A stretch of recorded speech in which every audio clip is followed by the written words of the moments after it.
Prima di iniziare con il video partiamo da una cosa fondamentale.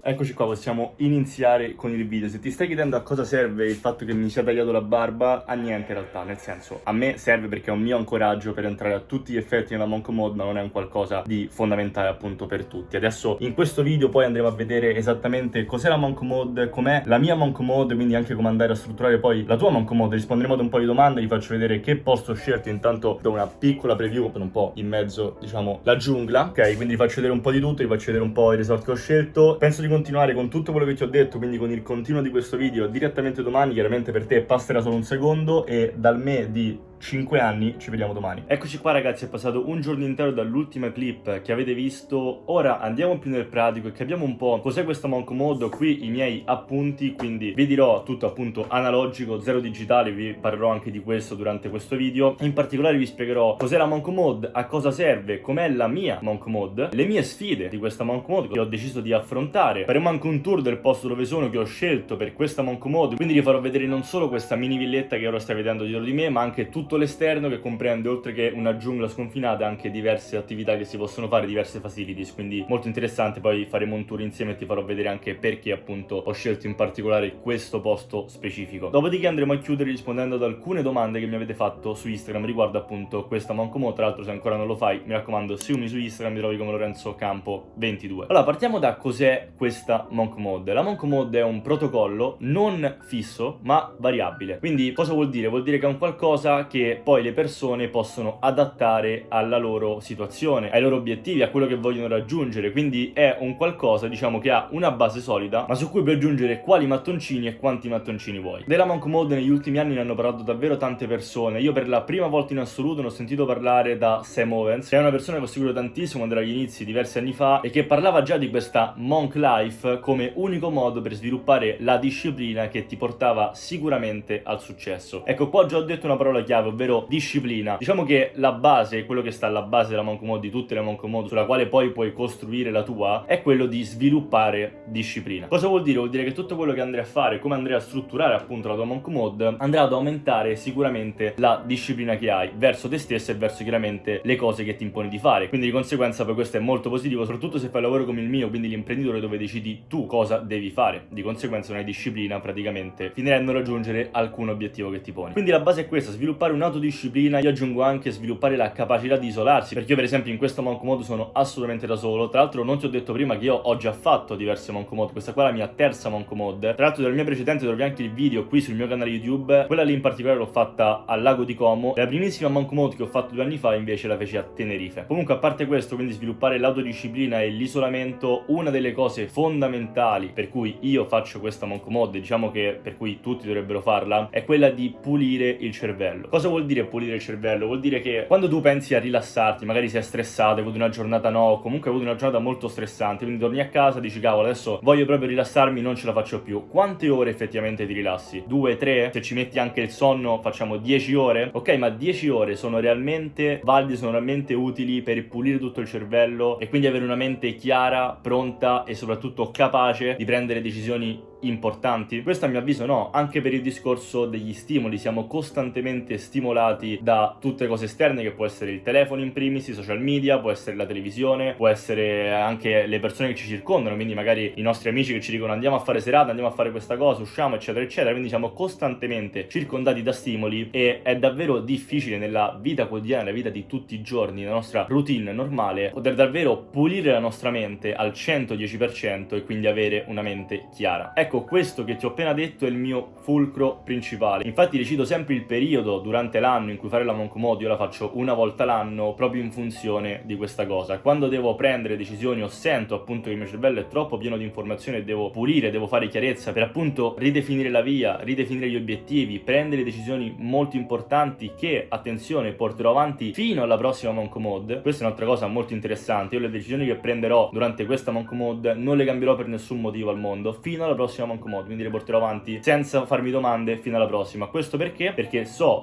consapevole che al 99% non avrò mai durante la mia routine quotidiana, per esempio io vivo a Dubai, una mente lucida, una mente chiara per prendere decisioni come invece ce l'ho adesso, dove ho praticamente zero distrazioni, zero stimoli esterni, tutto come vedete digitale, carta e penna e praticamente il minimo indispensabile chiaramente online, perché un'altra cosa che faccio è lavorare. Comunque adesso, visto che ti ho già anticipato qualcosina, ti dico com'è la mia Monk Mode, come ho deciso di strutturarla quest'anno, che routine appunto mi sono dato. E innanzitutto ti dico, se ancora non l'hai capito, non mi ricordo se l'ho detto all'inizio del video, che sono a Bali e questa Monk Mode durerà 21 giorni. È la più lunga Monk Mode che ho fatto, tutte le altre sono durate una settimana la prima e 11 giorni la seconda, quindi questa qua è quasi il doppio. 21 giorni di Monk Mode non è facile, soprattutto per come la faccio io, perché in giro potrei vedere anche persone che fanno 6 mesi o un anno di Monk Mode, ma vi assicuro che per come la faccio io fare un anno di Monk Mode è impossibile, o comunque vi rovinate, cioè è controproducente, quindi non ha senso. In particolare io la faccio molto focussata, preferisco di più andare veramente al limite e poi ritornare alla normalità piuttosto che fare una Monk Mode leggermente più lieve e farla durare di più. Quindi vi faccio vedere qui che ho la mia routine, come vedete c'è scritto routine, ok?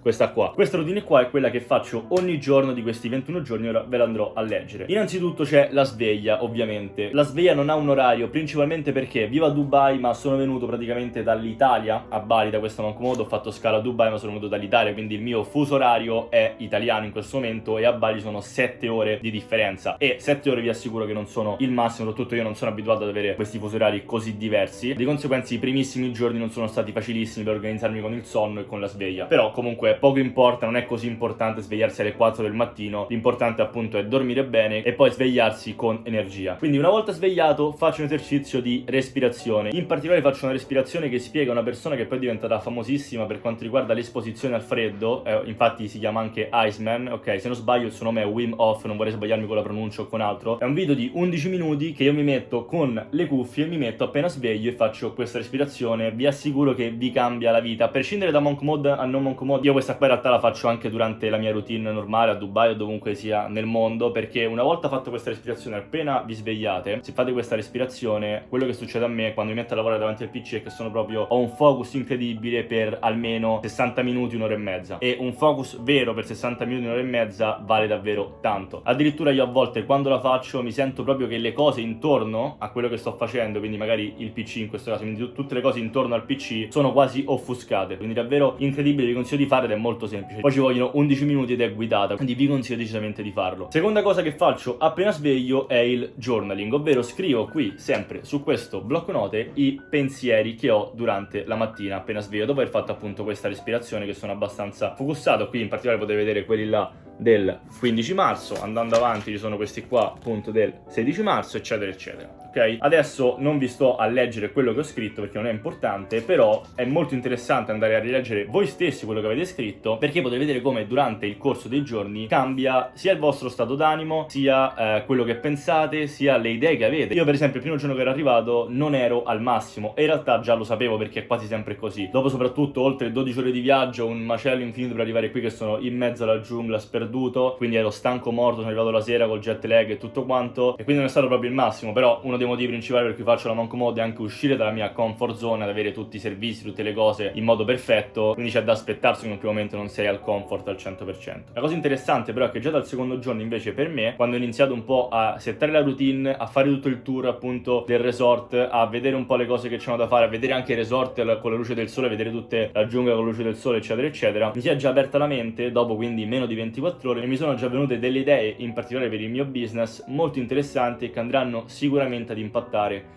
tutto il mio anno. Quindi questa volta non ci ho messo tantissimo ad entrare proprio nella modalità di super focus e di detox generale. Altra cosa che faccio dopo appunto questi pensieri, questo journaling, è fare colazione. Ok, di solito non la faccio colazione, non la faccio né nella mia routine normale né nelle altre Monk Mode, però qui sono a Bali, c'è la frutta buona, c'è diciamo delle cose naturali molto buone, quindi siccome me la portano qui in casa ho deciso di farla senza esagerare troppo, soltanto per prendere qualche nutriente sano che sicuramente è sempre importante. Dopo di questo mi lavo, quindi faccio le mie cose, mi lavo i denti eccetera eccetera. Poi vado a fare meditazione sul fiume, che dopo vi faccio vedere che sta qui vicino, veramente fighissima questa cosa. Dopodiché faccio allenamento a corpo libero sempre qui, che può essere allenamento, può essere stretching, anche solo stretching, può essere yoga. Per esempio qui c'è una maestra di yoga che viene ogni sabato alle 9, quindi andrò a fare anche lezioni di yoga. Oppure insomma salto con la corda, comunque insomma non cose eccessive per fare bodybuilder, ma cose per stare bene e far star bene appunto il tuo corpo. Dopodiché c'è il lavoro. Quello che molti non capiscono è che ogni volta mi chiedono, quando, soprattutto le persone che conosco, quando gli dico che sto per andare a fare la monk mode, oddio, quindi come fai col lavoro a stopparti, quindi non posso più iscriverti per il lavoro eccetera eccetera. Ovviamente non funziona così. Quando io faccio la monk mode non vuol dire che non lavoro, anzi probabilmente lavoro più durante la monk mode che per il resto, perché sono più focussato, quindi a livello di ore magari non lavoro di più rispetto a una giornata normale, ma a livello di focus sicuramente produco 1000 volte tanto, quindi lavoro decisamente. E dopodiché anche c'è la parte dello studio e dello sviluppo delle skills. In particolare durante tutta la mia monk mode cito delle skill da sviluppare prima di venire, appunto prima di arrivare a fare la monk mode, e appunto poi le sviluppo, studio praticamente tantissime ore al giorno quelle skill perché ho molto tempo libero, dopo te ne parlerò meglio. Poi dopodiché faccio un massaggio, ok, qui sono a Bali quindi sfrutto l'occasione per farmi un massaggio, tra l'altro l'ho già fatti e dopo ti faccio vedere anche dove, qui sempre nel resort, e sono stati praticamente i migliori massaggi della mia vita, quindi molto bene. Comunque lo faccio sempre un po' per rilassarmi, anche perché quando io vado a farmi i massaggi mi piace sempre pensare nella mente attiva, e quindi una sorta di meditazione, ok, se così volete chiamarla. Dopodiché c'è relax, quindi nulla di che, e vado a cena, quindi sempre faccio la cena, quindi salto il pranzo. In realtà solitamente, ripeto, salto anche la colazione, faccio solamente cena di base, però poi ne parleremo anche di questo. Poi faccio un'altra meditazione molto più intensa, quasi un'ipnosi, prima di andare a dormire, dopodiché vado a dormire, ok? Quindi voi adesso, dopo tutta questa routine, potrete pensare,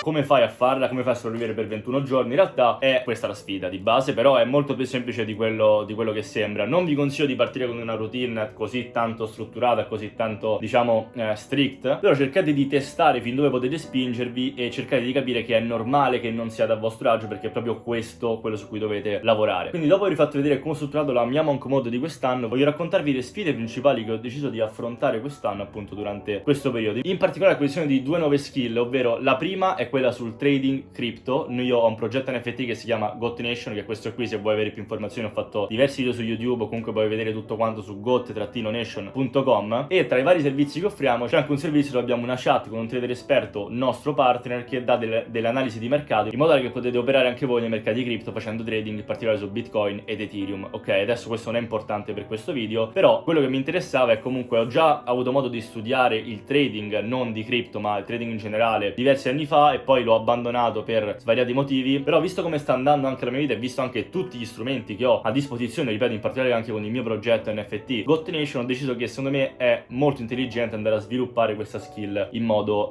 più approfondito. Dopodiché ho deciso di imparare anche il russo, quindi voglio imparare una nuova lingua. Già ne parlo 4, parlo inglese, francese, spagnolo e italiano ovviamente, quindi voglio imparare anche una nuova lingua, il russo, sia perché nel paese in cui vivo, Dubai, ci sono tantissimi russi e quindi a livello di business è molto intelligente saper parlare russo, anche perché nel business loro sono pragmatici come me, quindi mi trovo molto bene a fare business con loro, sia anche per ragioni personali. Quindi voglio imparare questa nuova lingua. Chiaramente magari non ci metterò 21 giorni, però sicuramente posso dare delle basi solide, un buon inizio per poi continuarlo durante la mia routine normale che farò poi durante le mie varie giornate. Ovviamente questo non vuol dire che studio soltanto queste cose, perché poi ho tantissimo tempo libero durante la giornata che occupo solo e soltanto con lo studio. Lo studio per esempio attraverso i podcast. Adesso sto ascoltando un podcast in particolare di un imprenditore fortissimo italiano che ha fatto 10 exit per un totale di $500 million ed è veramente un grande, quindi sto imparando tantissime cose anche su come creare delle startup, perché comunque mi interessa principalmente per il mio progetto NFT GOAT-Nation, come creare valore, come andare poi a vendere eventualmente anche la tua azienda e tutte queste cose, quindi tutte delle conoscenze diciamo a 360 gradi. Poi parla anche di biohacking, cosa che a me appassiona molto, quindi tutte le conoscenze diciamo a 360 gradi che migliorano in qualche modo le mie conoscenze in diversi ambiti della vita. Ultima sfida, non per importanza, anzi la più tosta in assoluto, che ho deciso di fare in questa monk mode è un digiuno di 3 giorni, quindi sarò senza mangiare nulla, soltanto bevendo acqua per 72 ore. Su questo infatti ci farò proprio un video dedicato, quindi ti invito ad iscriverti al canale per non perderti il prossimo video e anche per recuperarti tutti i scorsi, sia sulla mia scorsa monk mode sia anche per vedere tutto quello di cui parlo. In particolare vi parlo di NFT e marketing su questo canale, quindi vai a dargli un'occhiata perché sono video molto interessanti. Quindi come dicevo, per quanto riguarda questa sfida qui in particolare del digiuno di 72 ore, ci farò un video che uscirà dopo questo della Monk Mode, mi raccomando non perdetelo. Non so ancora se sopravviverò o meno perché ancora devo farlo, però insomma ci proverò sicuramente al 100%. Adesso, prima di farti vedere il tour del resort in cui sono e perché l'ho scelto, concludo col dirti delle cose che assolutamente non devo fare durante questa Monk Mode. In realtà questa non le faccio in nessuna Monk Mode, ti consiglio anche a te, nel caso in cui decidessi di fare la tua Monk Mode, di eliminare queste cose che sto per dirti, anche perché se ci pensate, la vera vita di un monaco, ok, monk significa monaco in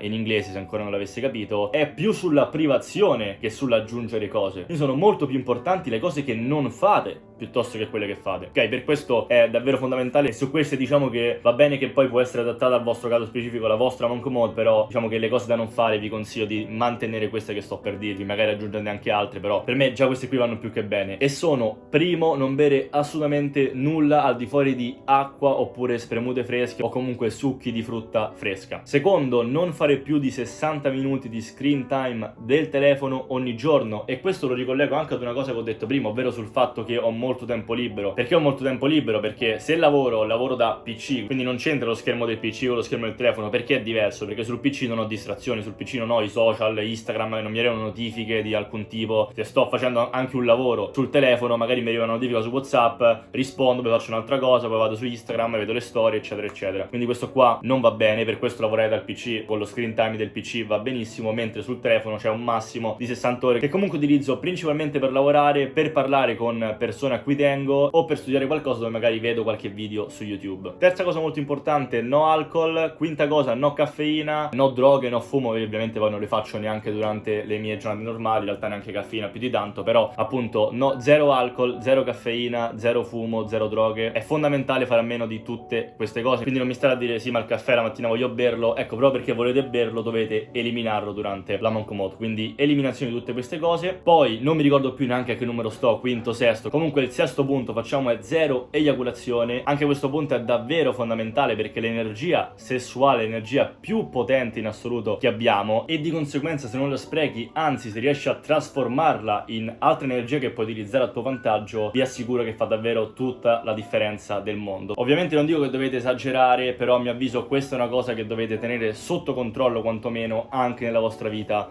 quotidiana. In conclusione, il settimo punto da evitare sono ovviamente tutte le dopamine che ci danno i social, quindi non è permesso in alcun modo andare a scrollare su TikTok per 2 ore, andare a vedere i social media tutti quanti, Instagram in particolare, Facebook eccetera eccetera. Quello che faccio però è postare, ok? Se mi seguite magari su Instagram, se ancora non lo fate mi raccomando fatelo, vi ricordo Lorenzo Campo 22, magari avete visto in questi giorni delle mie foto, dei miei video appunto che sono qui che faccio la Monk Mode, quindi magari pensate sì ma sei un cazzo perché dici che non utilizzi i social poi metti le storie su Instagram. Quindi vi spiego meglio, in realtà posso aprire i social, in particolare soltanto Instagram, per caricare dei contenuti che siano storie, che siano reel eccetera, ma non posso andare a vedere i contenuti di altri, perché è questo che realmente ci dà la dopamina, non tanto il pubblicare il nostro contenuto, che comunque lo faccio anche per divulgazione. Anche questo video su YouTube stesso lo sto facendo per divulgazione, magari per aiutare delle persone che possono essere ispirate da quello che faccio io e quindi poter fare anche la stessa cosa, quindi mi fa piacere sempre e lo faccio in realtà da tantissimi anni. Però proprio l'atto di vedere la vita delle altre persone, vedere quello che fanno ogni giorno, vi assicuro che vi distrugge al 100%. Quindi questa cosa cercate anche di limitarla nella vostra vita quotidiana, soprattutto perché i social media, Instagram in particolare, è davvero un maledetto perché ci fa vedere soltanto chiaramente quello che le persone vogliono farci vedere, che nella stragrande maggioranza dei casi sono comunque cose positive, ci fanno vedere le persone che magari sono in viaggio, persone che sono felici, persone che non sembrano avere problemi, quando in realtà ovviamente tutti li hanno. Semplicemente quando hai un problema, quando magari sei triste, stai piangendo, sei depresso, non fai una storia Instagram solitamente. Quindi noi vediamo soltanto il top della vita delle persone e di conseguenza pensiamo che solo noi siamo gli stronzi che hanno problemi. Quindi questo a prescindere dal discorso della dopamina, soprattutto se siete agli inizi, magari volete iniziare un'attività imprenditoriale, parlo più che altro per magari le persone che possono seguirmi, volete iniziare un'attività imprenditoriale e sentite che ci state male per questa cosa, quindi che vedete persone che hanno solo successo sui social, cercate di non vederle per nulla, ok? Vi assicuro che se non sapete gestirlo bene, ed è molto difficile soprattutto all'inizio, non vi danno alcuna motivazione, ma mi fanno solo star male. Quindi io cerco nella mia comunicazione di essere quanto più veritiero e trasparente possibile. È chiaro che faccio vedere anche la vita che faccio, quindi della vita che faccio fa parte anche per esempio viaggiare e fare queste cose, però cerco sempre di darvi un punto di vista quanto più veritiero possibile e non soltanto diciamo troppo positivo per vantarmi o per pompare il mio ego, perché di quello non mi interessa assolutamente nulla. Ok ragazzi, partiamo col tour del resort che ho scelto per questa Monk Mod, iniziando proprio dalla villetta che ho, quindi da questa cosa qui che vedete tutta in legno. Ok,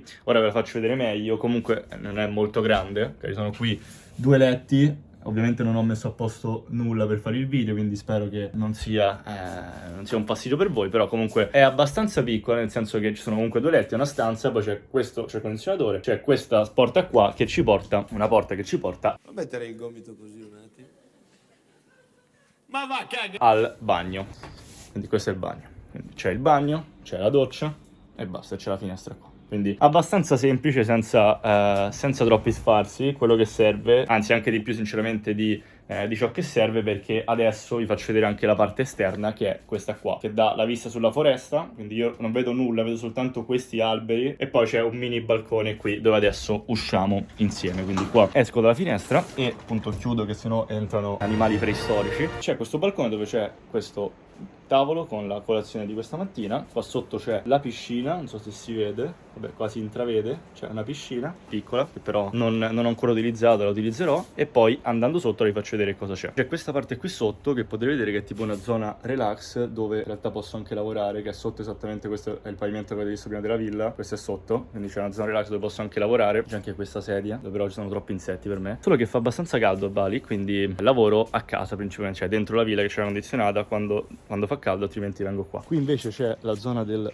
massaggio, dove appunto vado a farmi il mio massaggio giornaliero, veramente uno dei massaggi migliori della mia vita, se non il migliore. E poi andando avanti, come vedete, ci sono anche altre casette, non ce ne sono troppe, non è che ci sono tantissime, però sono altre casette tutte uguali. Sinceramente ho visto soltanto altre 2 persone oltre me in tutto il resort, quindi non è che c'è così tante, non ci sono così tante persone, ed è perfetto insomma per quello che devo fare. Poi c'è tutta una strada così, ok, con solo alberi, quindi questa stradina così, e vi porta in tutte le altre diciamo attività che potete fare in questo resort. Diciamo attività in realtà non sono attività, ma sono dei luoghi che potete appunto, in cui potete stare nel resort. Tra l'altro ho scoperto degli animali assurdi camminando in queste viette. Tipo una mattina stavo andando al fiume, appunto adesso vi faccio vedere, e c'era tipo una lumaca gigante per terra che non ho mai visto in vita mia, quindi vabbè, si fanno anche delle esperienze di questo tipo. Quindi una volta arrivati qua potete vedere che ci sono 2 cose, in particolare degli scacchi giganti. Tra l'altro una cosa che faccio quando non ho un cazzo da fare, non ho un cazzo da fare praticamente tutto il giorno durante la Monk Mod, per occupare il tempo, è proprio giocare a scacchi. Ovviamente non qui, perché sono troppi e sono da solo, ma su internet, su chess.com. Comunque la lumaca che vi dicevo prima è questa cosa qua, questa, però tipo 5 volte più grande, era enorme. Vabbè, tralasciando questo, una cosa interessantissima e uno dei motivi principali anche per cui ho scelto questo resort è questa cosa qua, ovvero questa struttura qua per fare ginnastica, allenamento a corpo libero, che è molto molto interessante, è veramente utilissimo, perché puoi fare tutto, ok, l'ho già fatto, puoi fare tutto, puoi allenarti con la corda qui, puoi fare veramente qualsiasi cosa, e quindi è davvero davvero interessante perché riesci ad allenarti comunque, ripeto, sempre immerso nella natura, come puoi vedere, e avere una struttura anche per farlo in modo un po' più organizzato. Continuando poi, andando avanti, cercando di fare slalom tra ragnatele ed insetti locali. Anche questa cosa, per esempio, io sono uno che non ama particolarmente gli animali, quindi figuratevi anche gli insetti, però proprio per questo di nuovo uscire dalla comfort zone anche su queste piccole cose secondo me è molto utile a volte, perché avere sempre soltanto una routine non aiuta a crescere e ad evolvervi. Per esempio è comunque bene sapersi adattare a diverse situazioni, non sai mai la vita cosa può offrirti, e quindi è bene insomma sapersi adattare anche a diverse situazioni. Intanto non so se sentite già il suono dell'acqua, perché ci stiamo avvicinando al fiume, che è probabilmente il secondo, comunque a pari merito, della palestra, come motivo per cui ho scelto questo resort. Tra l'altro, prima di arrivare al fiume faccio vedere che c'è qua una statuetta molto carina, e queste 2 postazioni che non ho ancora ben capito a cosa servono, però boh, magari la gente si mette per meditare, si mette lì e medita. Ok, quindi una volta che continuate a camminare per altri 10 metri da praticamente il posto che avete visto prima, arrivate al fiume. Ok, quindi qui c'è questo fiume, quindi è molto molto figo mettersi in una di queste pietre qua che vedete e meditare con il suono del fiume. Ok, io faccio sempre meditazione o comunque anche periodi di focus con le cuffie, con i suoni naturali del mare, tanto non so se sentite un cavolo, spero di sì, però con i suoni naturali del mare, della natura, degli uccelli eccetera. La cosa figa è che qua ce l'ho senza cuffie, quindi li posso fare davvero, quindi sfrutto anche questo. Tra l'altro qui c'è un'altra storia che non avevo visto, di questa scimmia con gli occhiali molto simpatica. Penso che andrò a visitare anche la giungla, quella dove ci stanno le scimmie, ad Ubud se non sbaglio. C'è una foresta dove ci sono tutte le scimmie, quindi penso di andare anche a visitarla perché è una cosa che volevo fare da tanto tempo. Di nuovo anche qui nella Monco Mondo non è che non dovete fare niente, ok? Non dovete fare esperienze, dovete stare rinchiusi. L'importante è che seguite quelle regole. Poi se volete fare un'esperienza, tipo andare a vedere, per esempio per me, la foresta con queste scimmie, ok? Potete farlo, anzi in realtà va bene perché comunque rimani sempre nella natura, eccetera eccetera. È comunque un'esperienza che vi arricchisce, quindi insomma perché non farla? Tornando poi indietro, rifacendo un po' il giro che abbiamo fatto, andando dall'altra parte, andiamo anche ad un'altra sezione del resort che appunto c'è questo laghetto qua, sempre tutto naturale, il paesaggio è praticamente identico. Però la cosa interessante che abbiamo, se non muoio dal caldo prima di finire il video, sono degli spazi aperti in cui possiamo fare un po' quello che vogliamo. Tipo adesso qui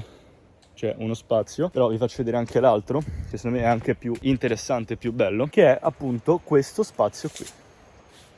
Uno spazio verde abbastanza grande, ma non solo uno spazio verde. Oltre allo spazio verde c'è anche questa sorta di tendone gigante, non so come chiamarlo, vedete, con queste statue, dove potete andare dentro a meditare e dove si fa lezione di yoga. Questo qui è molto figo perché mi dà un po' l'idea tipo anche di essere tipo in un tempio, così. Tra l'altro credo che andrò anche a visitare qualche tempio, però è molto interessante che adesso non c'è nessuno, posso fare la mia meditazione completamente da solo. Non so se si capisce quanto è grande questo spazio, però abbastanza grande. Posso fare la mia meditazione o quello che voglio completamente da solo, sempre con la natura, con i suoni del fiume, perché qua sotto c'è il fiume, e quindi è molto figo, molto figo. Appunto, come vi dicevo, non so se si vede, qua sotto c'è il fiume che scorre, e quindi questa qua è un'altra chicca molto interessante che secondo me questo resort ha, e che per cui davvero ho scelto esattamente questo posto. Tra l'altro, visto che sono qui, proviamo a rispondere anche un po' alle domande che mi avete fatto sul mio profilo Instagram, Lorenzo Campo 22, le più interessanti, soprattutto a cui non ho già risposto durante tutto il corso del video. La prima domanda interessante che mi è stata fatta è: come gestisci le relazioni personali durante tutto il tuo periodo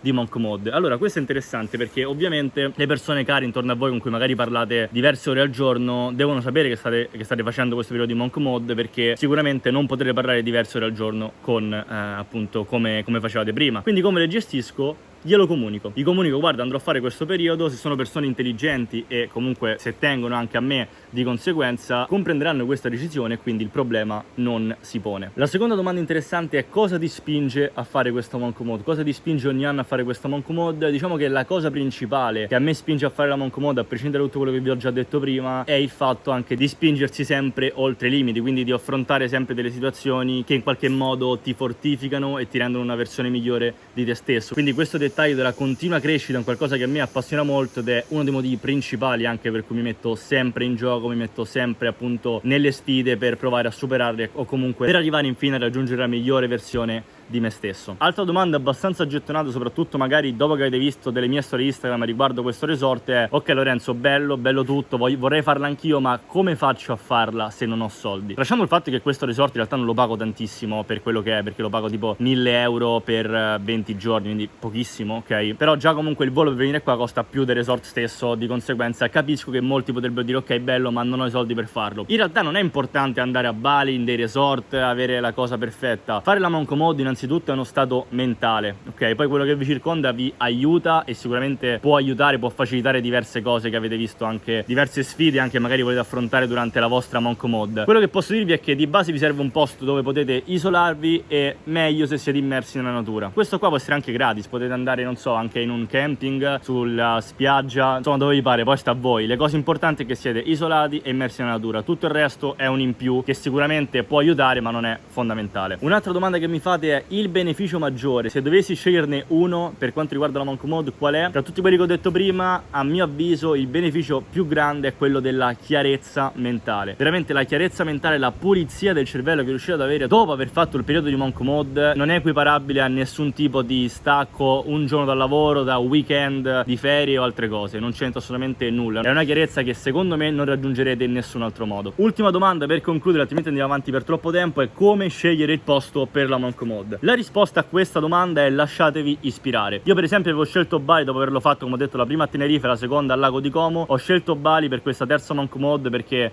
mi interessava, innanzitutto non c'ero mai stato, quindi mi faceva piacere visitare un nuovo posto. Ci sono stati già miei amici che hanno anche vissuto qui, quindi sapevo anche alcune cose importanti. È immerso nella natura, e quello che ho fatto è prendere tutti gli Airbnb e Booking che c'erano attivi in quel momento, perché io sono malato, vabbè, devo vedere ogni singola opzione, e semplicemente ho iniziato a scorrerli, vedere le foto, vedere tutte le caratteristiche, e ho preso quello che mi ispirava di più, tutto qua. Quindi non c'è una scelta chissà quanto dettagliata, dovete andare un po' a feeling, a sentimento per quello che volete fare nella monk mode. Quindi pensate a quello che volete fare, vedete tutte le foto, quello che vi ispira di più andate, chiaramente poi a seconda del vostro budget, riferendomi anche alla domanda di prima. Ok ragazzi, quindi direi che per questo video è tutto, abbiamo detto davvero tantissime cose. Spero che questo video sia stato molto di valore per te. Se così è stato, fammelo sapere qui sotto con un commento. Se hai altre domande anche a cui non ho risposto, ripeto, sempre scrivimele qui sotto con un commento, così ti rispondo direttamente qui su YouTube. Condividi il video se ti fa piacere, magari se vuoi farlo vedere anche ad amici, familiari o a tutte le persone insomma a cui vuoi farlo vedere, che a cui pensi possa essere utile fargli vedere un contenuto del genere, per suggerire anche a loro di fare appunto questo periodo di monk mode. E se invece hai già una tua monk mode, hai già fatto un periodo di monk mode, sono molto curioso di sapere la tua esperienza, quindi fammi sapere anche magari la tua esperienza sempre qui sotto in un commento. Per adesso ragazzi, mi raccomando, se ancora non l'avete fatto, iscrivetevi al canale, attivate la campanella, lasciate like se il video vi è piaciuto, eccetera eccetera. Seguitemi anche su Instagram, Lorenzo Campo 22, per non perdervi alcun contenuto. Ragazzi, io vi saluto, vi aspetto al prossimo video, e anche da Bali che Vitalik sia